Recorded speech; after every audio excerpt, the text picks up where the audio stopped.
Chapter 10. Erection of Tribunal of Inquisition. The main object of the Crusades was now accomplished. The principalities of Raymond VI, Count of Toulouse, and Raymond Roger, Viscount of Béziers, had been purged and made over to that faithful son of the Church, Simon de Montfort. The lands of the Count of Foix were likewise overrun, and joined with the neighboring provinces in a common desolation. The Viscount of Narbonne contrived to avoid a visit of the Crusaders, but at the price of becoming himself the Grand Inquisitor of his dominions, and purging them with laws even more rigorous than the Church demanded. The 20 years that followed were devoted to the cruel work of rooting out any seeds of heresy that might possibly yet remain in the soil. Every year a crowd of monks issued from the convents of Citeaux, and, taking possession of the pulpits, preached a new crusade. For the same easy service, they offered the same prodigious reward, paradise, and the consequence was that every year a new wave of fanatics gathered and rolled toward the devoted provinces. The villages and the woods were searched, and some gleanings left from the harvests of previous years were found and made food for the gibbets and stakes that in such dismal array covered the face of the country. The first instigators of these terrible proceedings, Innocent III, Simon de Montfort, the abbot of Citeaux, soon passed from the scene, but the tragedies they had begun went on. In the lands which the Albigenses, now all but extinct, had once peopled, and which they had so greatly enriched by their industry and adorned by their art, blood never ceased to flow, nor the flames to devour their victims. It would be remote from the object of our history to enter here into details, but we must dwell a little on the events of 1229. This year a council was held at Toulouse, under the papal legate, the Cardinal of St. Angelo. The foundation of the Inquisition had already been laid. Innocent III and St. Dominic share between them the merit of this good work. In the year of the Fourth Lateran, 1215, St. Dominic received the pontiff's commission to judge and deliver to punishment apostate and relapsed and obstinate heretics. This was the Inquisition, though lacking as yet its full organization and equipment. That St. Dominic died before it was completed alters not the question touching his connection with its authorship, though of a late vindication of him has been attempted on this ground only by shifting the guilt to his church. The fact remains that St. Dominic accompanied the armies of Simon de Montfort, that he delivered the Albigenses to the secular judge to be put to death, in short, worked the Inquisition so far as it had received shape and form in his day. But the Council of Toulouse still further perfected the organization and developed the working of this terrible tribunal. It erected in every city a council of inquisitors consisting of 1 priest and 3 laymen, whose business it was to search for heretics in towns, houses, cellars, and other lurking places, as also in caves, woods, and fields, and to denounce them to the bishops, lords, or their bailiffs. Once discovered, a summary but dreadful ordeal conducted them to the stake. The houses of heretics were to be razed to their foundations, and the ground on which they stood condemned and confiscated. For heresy, like the leprosy, polluted the very stones and timber and soil. Lords were held responsible for the orthodoxy of their estates, and so far also for those of their neighbors. If remiss in their search, the sharp admonition of the Church soon quickened their diligence. A last will and testament was of no validity unless a priest had been by when it was made. A physician suspected was forbidden to practice. All above the age of 14 were required on oath to abjure heresy and to aid in the search for heretics. As a fitting appendage to those tyrannical acts, and a sure and lasting evidence of the real source whence that thing called heresy, on the extirpation of which they were so intent, was derived, the same council condemned the reading of the Holy Scriptures.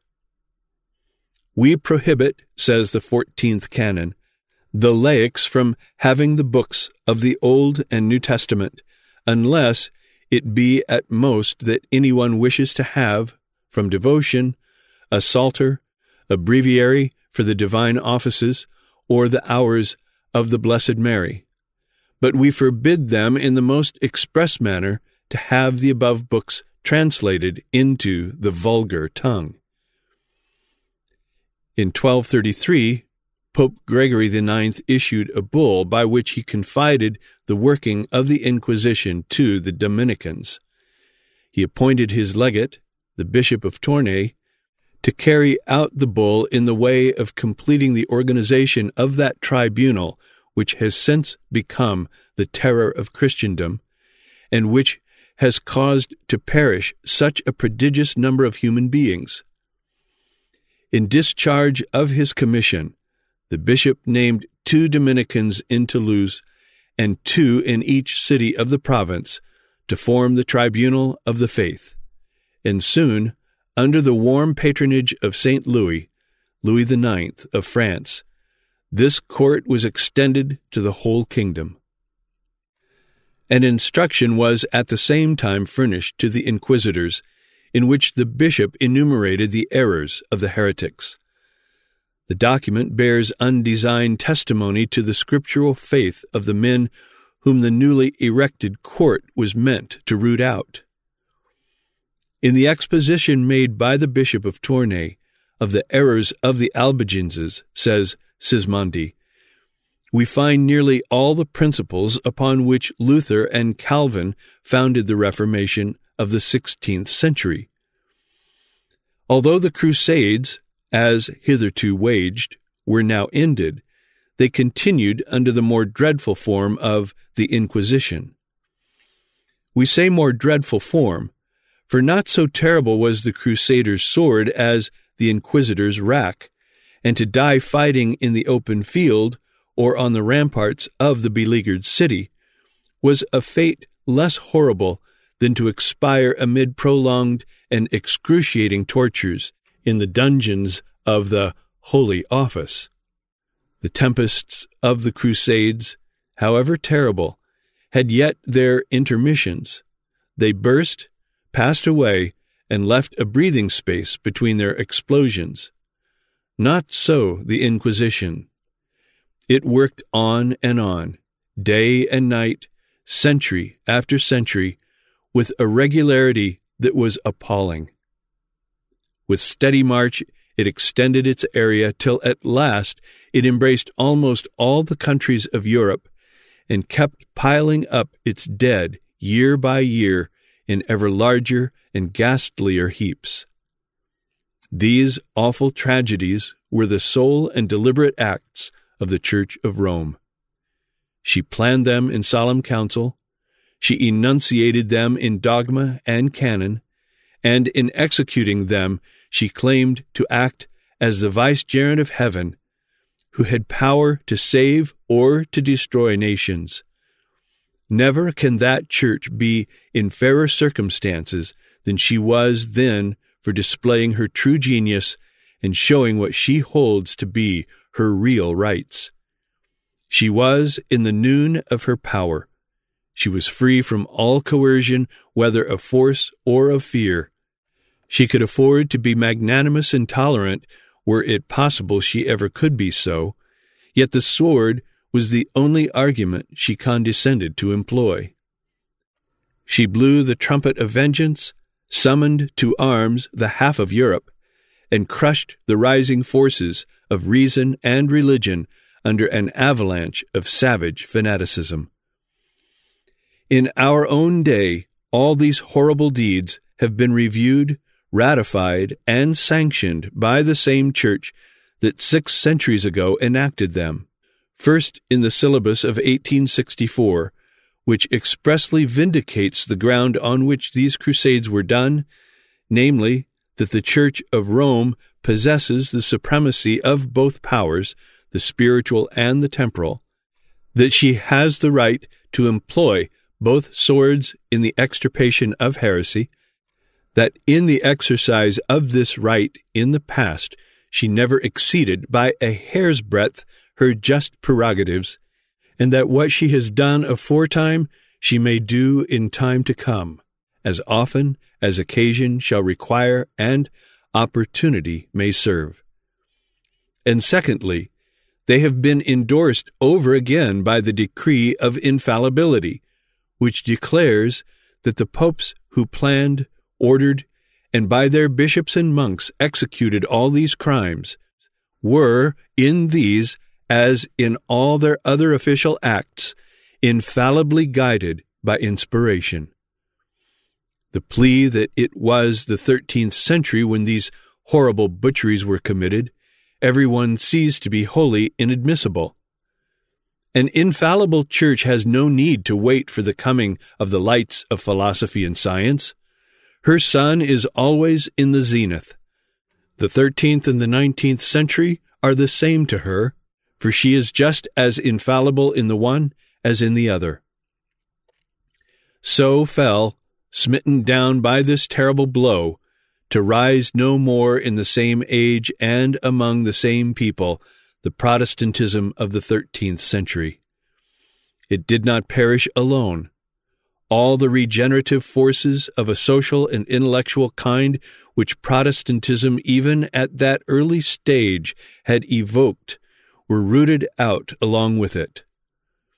Letters had begun to refine, liberty to emancipate, art to beautify, and commerce to enrich the region, but all were swept away by a vengeful power that was regardless of what it destroyed, provided only it reached its end in the extirpation of Protestantism. How changed the region from what it once was! There the song of the troubadour was heard no more. No more was the gallant knight seen riding forth to display his prowess in the gay tournament. No more were the cheerful voices of the reaper and grape-gatherer heard in the fields. The rich harvests of the region were trodden into the dust. Its fruitful vines and flourishing olive trees were torn up. Hamlet and city were swept away. Ruins, blood, and ashes covered the face of this now purified land. But Rome was not able, with all her violence, to arrest the movement of the human mind. So far as it was religious, she but scattered the sparks to break out on a wider area at a future day, and so far as it was intellectual, she but forced it into another channel. Instead of Albigensianism, scholasticism now arose in France, which, after flourishing for some centuries in the schools of Paris, passed into the skeptical philosophy, and that again, in our day, into atheistic communism. It will be curious if in the future the progeny should cross the path of the parent. It turned out that this enforced halt of 3 centuries, after all, resulted only in the goal being more quickly reached.